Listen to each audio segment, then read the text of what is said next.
Venezuela's president, Nicolas Maduro, has reappeared following days of rumors he had fled the country, just as the US amps up its military show of force in the Caribbean.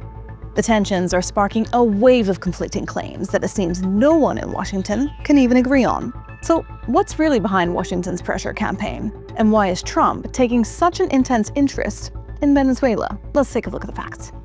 On Saturday, November 29, US President Donald Trump said the airspace above and around Venezuela was now closed.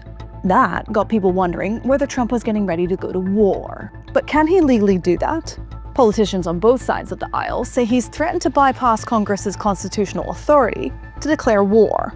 Senate Minority Leader Chuck Schumer called the move reckless, while Republican Representative Majority Taylor Greene warned that only Congress holds the power to declare war.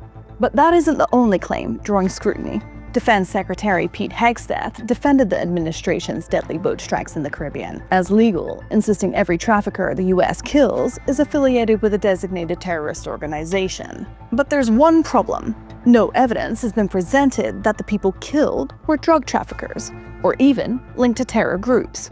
And now Congress is investigating after a Washington Post report said Hegseth issued a kill everyone directive, referring to a vessel that was hit twice when it was evident that there were survivors. He said he did not say that, and I believe him 100%. But both Democrats and Republicans are raising concern over whether U.S. forces violated rules of war. This rises to the level of a war crime if it's true. Obviously, if that occurred, I agree that would be an illegal act. So, if these operations aren't backed by proof, why frame them as a war against drugs? That brings me to my next claim.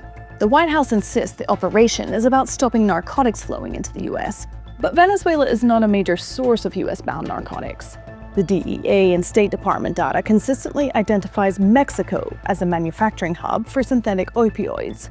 Colombia, a long-standing US ally, remains the world's leading cultivator of cocaine, and the primary source of cocaine consumed in the US. Most of it moves north through Mexico, another US partner, where major cartels handle distribution into the US. And while some Colombian cocaine passes through Venezuela, much of it is ultimately bound for Europe, not the US. So, is this really about drug trafficking? Or is Trump toying with his political, military, and economic might in a region where Venezuela holds the world's largest proven reserves of oil? For now, the facts are clear.